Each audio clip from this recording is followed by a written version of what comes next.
ये वर्णनात्मक प्रश्नों का प्रश्न संख्या 2 है, जिसमें हमें 6 में से कोई 5 प्रश्नों को हल करना होता है।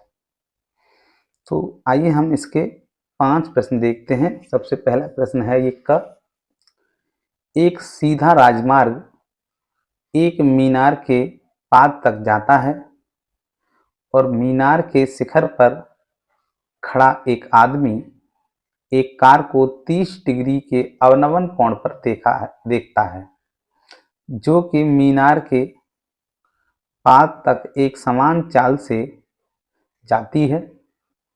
6 सेकंड बाद कार का अवनमन कोण 60 डिग्री हो जाता है।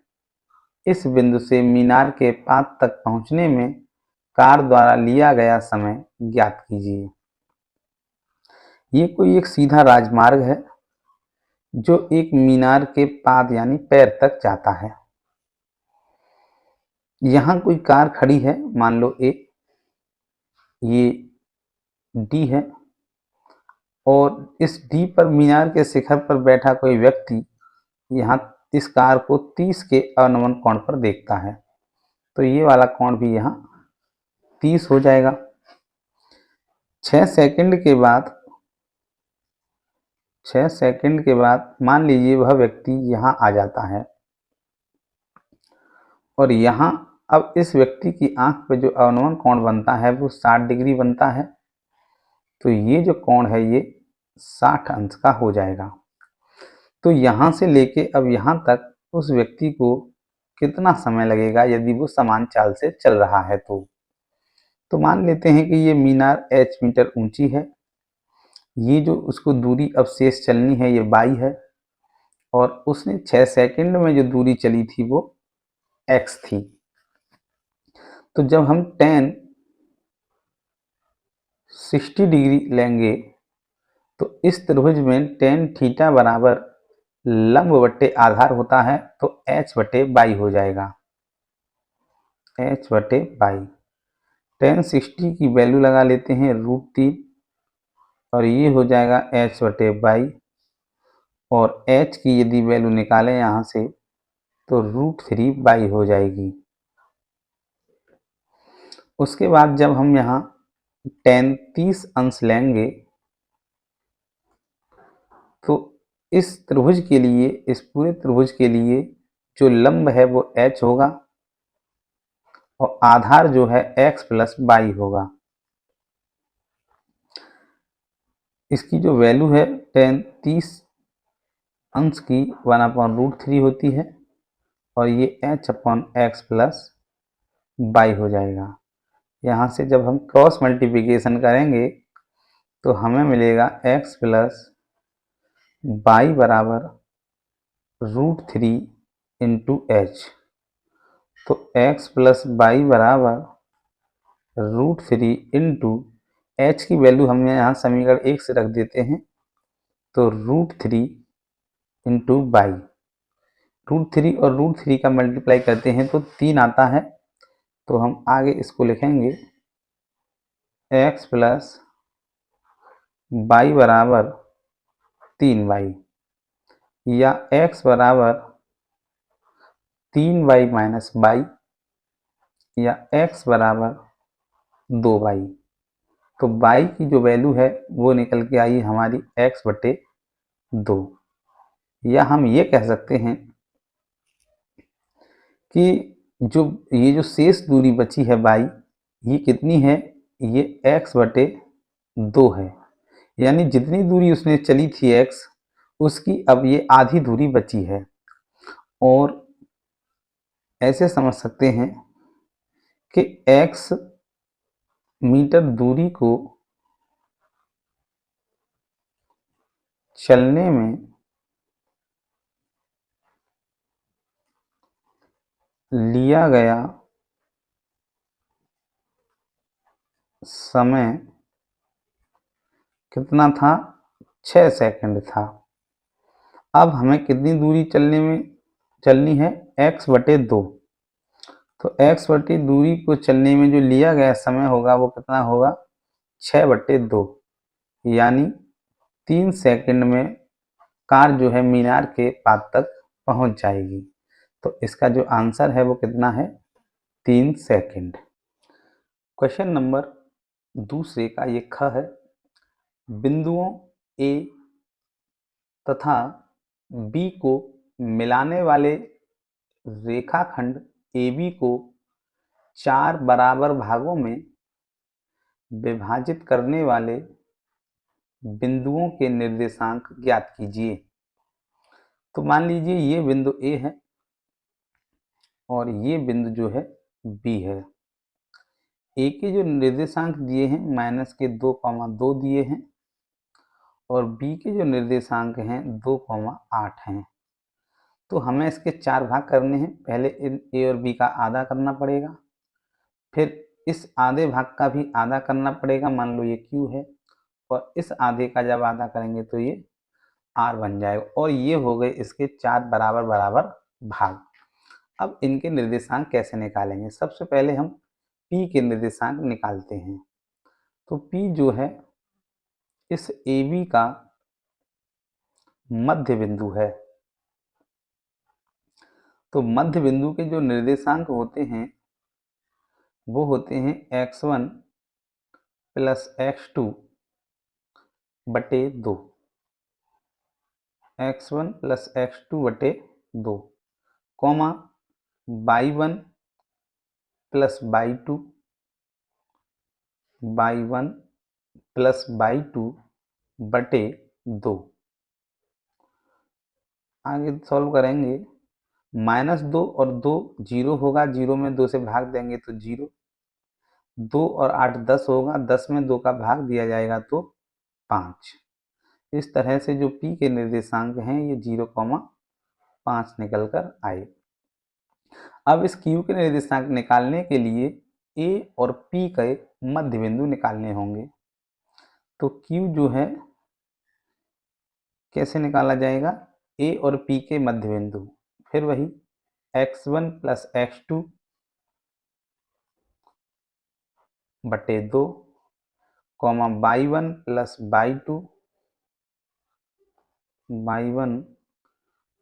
y2 बटे 2, और ये हो जाएंगे -2 प्लस 0, -2 और 2 का डिवाइड करेंगे इसमें -1, 2 और 5 7, 7 में जब 2 का भाग दिया जाएगा तो 7 बटे 2। ये P के हो गए और ये हो गए Q के। अब निकालने हैं हमें R के निर्देशांक। तो R जो है P तथा B का मध्य बिंदु है। तो क्या करेंगे, इस P और B के मध्य बिंदु निकालेंगे हम R पर। फिर वही है x1 प्लस x2 बटे 2, कॉमा y1 प्लस y2 बटे 2।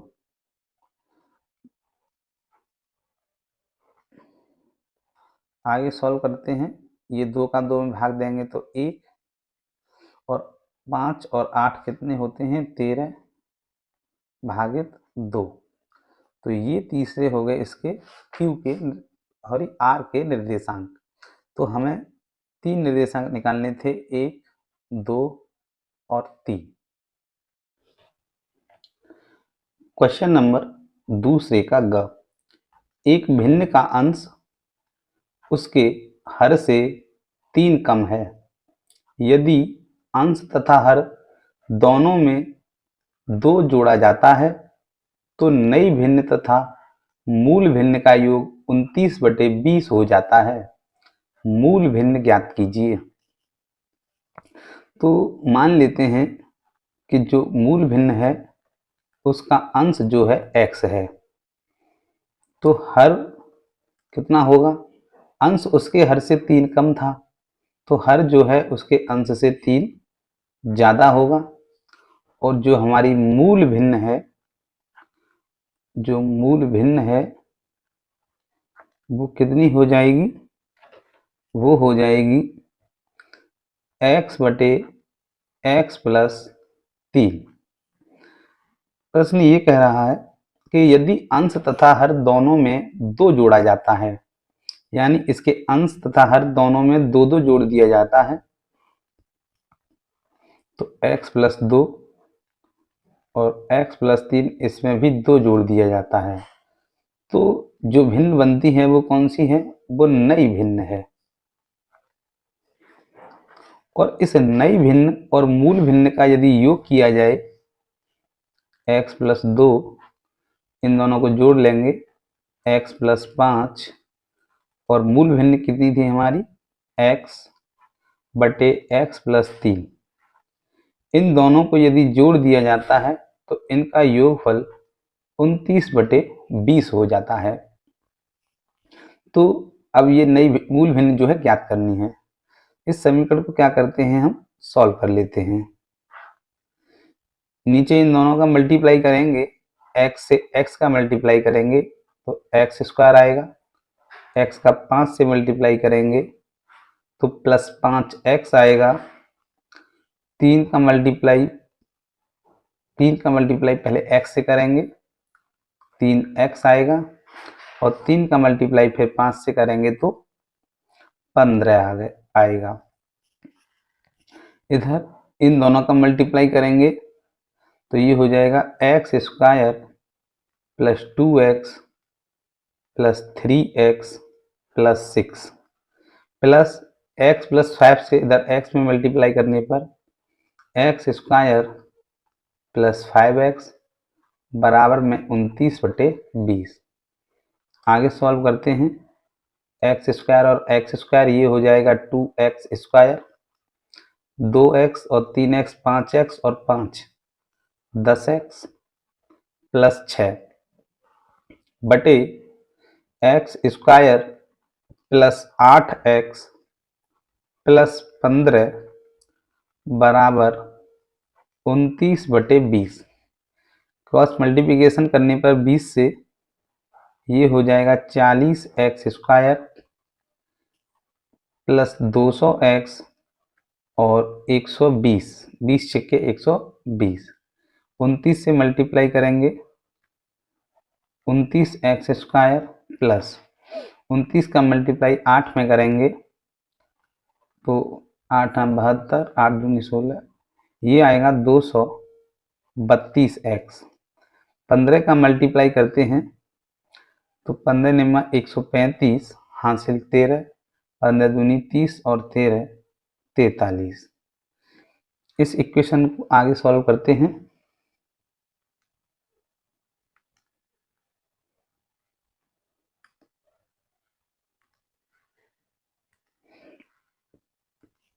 तो हमारी इक्वेशन थी 40x स्क्वायर।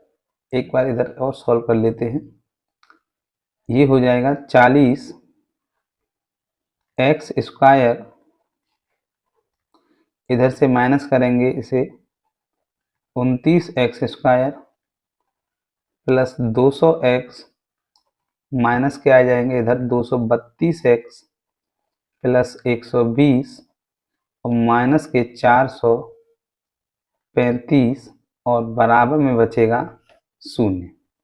तो ये यहाँ बचेगा कितना, 11x स्क्वायर, और यहाँ बचेगा माइनस के 32x, और यहाँ बचेंगे जब इसको माइनस करेंगे तो 315 माइनस के, यानी ये बचेगा 11x square minus 32x minus 315 बराबर 0। अब इस 315 और 11 इन दोनों के मल्टीप्लाई का इस तरह से फैक्टर करना है कि माइनस करने पर 32 शेष बचे। तो ये 11 के तो फैक्टर हो ही रहे हैं, इसके फैक्टर करते हैं 5 गुणा 7 गुणा 9, 315 के। तो ये हो जाएगा 11 7 77, और ये होगा 5 निम्मा 45, यानी इसके फैक्टर हो जाएंगे 77 गुणा 45। 77 में से यदि 45 को माइनस किया जाएगा तो यहाँ 32 बचेंगे। तो 11x square minus 77x minus 45x minus 315 बराबर 0। आगे सॉल्व करते हैं। 11x square minus 77x plus 45x minus 315 बराबर 0। इन दोनों में से और इन दोनों में से कॉमन बनाना है। यहाँ 11x कॉमन है, यहाँ बचेगा x और 11 का भाग देंगे तो 7 बार। यहाँ 45 कॉमन है और भाग देंगे तो ये बचेगा x माइनस 7 बराबर 0। x माइनस 7 दोनों में से कॉमन ले लिया जाएगा तो दूसरे ब्रैकेट में बचेगा 11x प्लस 45 बराबर 0। यहाँ से x माइनस 7 बराबर 0 या 11x प्लस 45 बराबर 0। तो इस वैल्यू की वैसे भी कोई ज़रूरत नहीं है क्योंकि ये नेगेटिव में आएगी। यहाँ x की वैल्यू कितनी आएगी, 7 आएगी। हमारी जो मूल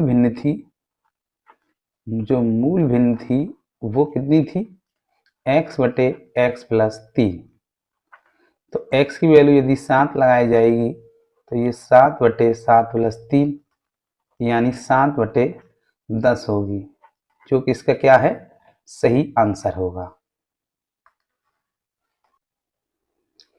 क्वेश्चन नंबर दूसरे का ये घ है, निम्नलिखित बारंबारता बंटन का माध्य ज्ञात कीजिए।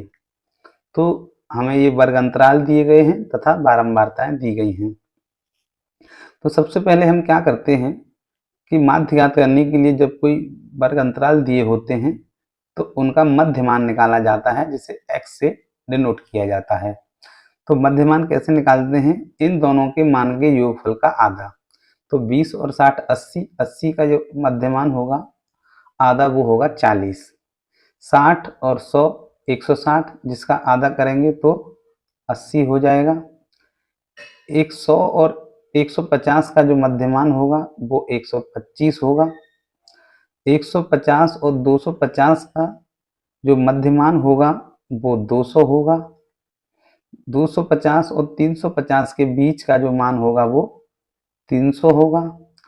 और 350 और 450 के बीच का जो मान होगा वो 400 होगा। उसके बाद इस कॉलम में निकाला जाता है f इंटू एक्स। तो क्या करेंगे, f यानी ये बारंबारता है f, और x का क्या करेंगे, मल्टीप्लाई कर देंगे। तो 7 से मल्टीप्लाई करेंगे, 7 चौक 28, 280 हो जाएगा। 5 से 8 में करेंगे, 5 अट्ठे 40, 400 हो जाएगा। 16 का मल्टीप्लाई 125 में करते हैं, 16 पंजे 80, हासिल 8, 16 दूनी 32 और 8 40, हासिल 4 और 16 एकन 16 और 4 20 यानी 2000। 12 का मल्टीप्लाई 2 से करेंगे, 12 दूनी 24, दोनों शून्य उतार लिए।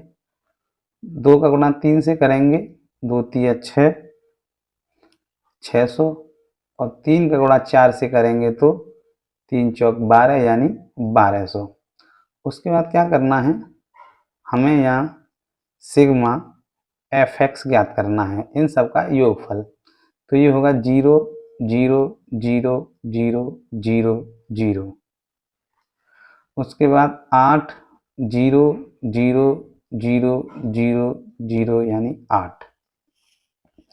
उसके बाद 2 और 4 6, 0 और 6 और 4 10, 10 और 6 16, 16 और 2 18, हासिल 1, हासिल 1 इसमें जोड़ते हैं 3 और 2 5 और 1 6 यानी 6880 इसका योगफल आएगा। इधर सिग्मा एफ यानी बारंबारताओं का योग कर लेते हैं। 7 और 5 12, 12 और 16 28, 28 और 12 40 और 2 42 और 3 ये हो जाएगा, फिर 42 और 3 45। तो समांतर माध्य का जो फॉर्मूला होता है माध्य एक्स बार बराबर, वो होता है sigma F x upon sigma F.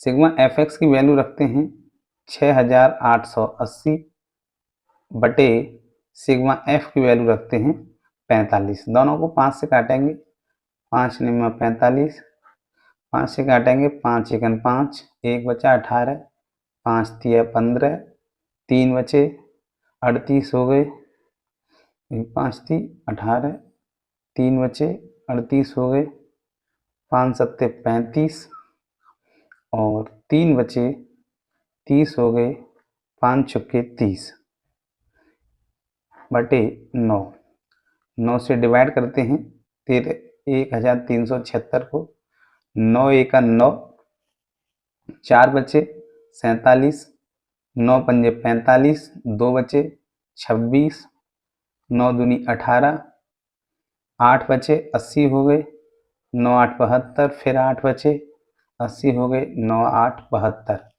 तो इस बार निम्न बारंबारता जो बंटन है इसका जो माध्य है वो कितना आया 152.88।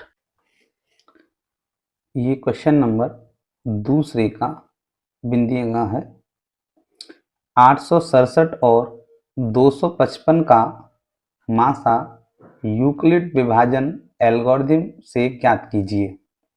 तो देखिए यूक्लिड विभाजन एल्गोरिथम होती है a बराबर BQ प्लस R, यानी यहाँ जो B होता है ये होता है भागफल और जो Q है ये होता है भाजक और R जो है ये होता है शेष और A होता है यहाँ भाज्य। तो क्या है कि जब भी हम भाज्य भागफल और भाजक और तथा शेष को हमेशा इस फॉर्म में लिखते चलते हैं और जब आखिर में जब तक लिखते रहते हैं जब तक कि शेषफल 0 ना आ जाए, और जिस स्टेप पर शेषफल 0 आता है उस स्टेप में जो भाजक होता है वही इसका क्या कहलाता है, मासा कहलाता है। तो हमारे पास यहाँ दो संख्याएं हैं। पहले हम क्या करेंगे, जो छोटी संख्या है 255 इसका डिवाइड करेंगे 867 में। तो इसका भाग जो है लगभग कितनी बार चला जाएगा, इसका भाग 3 बार पूरा चला जाएगा। 3 से मल्टीप्लाई करेंगे तो 5 15, हासिल 1 और 5 15 और 1 16, हासिल 1, 3 दूनी 6 और 1 7। तो क्या बचेगा यहाँ, 7 में से 5 घटाएंगे 2 और 6 में से 6 गया तो 0, 8 में से 7 गया तो 1। तो इसको हम इस तरह से लिखेंगे पहले स्टेप में कि जो 867 है ये बराबर होगा 3 गुणा 255 प्लस शेषफल 102। इसके बाद इस 102 में इस 102 से इस 255 को फिर से डिवाइड करेंगे। अब 102 से 255 को डिवाइड करेंगे तो ये चला जाएगा 2 बार पूरा और यहाँ आएगा 204। शेष कितना बचेगा, 1 और 5, यानी 255 को इस तरह लिखा जा सकता है कि 2 गुणा 102 भाजक और प्लस शेषफल इधर। अब ये जो 102 है इसको फिर से डिवाइड करेंगे। इस तरह हम जब तक डिवाइड करते रहते हैं जब तक कि शेषफल 0 ना आ जाए। तो 51 से जब डिवाइड करेंगे तो ये 2 बार चला जाएगा 102 और शेषफल मिलेगा हमें यहाँ 0। तो इस 102 को लिखा जा सकता है 2 गुणा 51 प्लस 0। तो जिस स्टेप में ये शेषफल 0 आता है तो मैंने बताया था कि उसी में ये जो भाजक होता है, ये जो भाजक है यही क्या कहलाता है, इसका मासा कहलाता है। तो इसका जो HCF यानी जो मासापा है वो कितना होगा, वो होगा 51।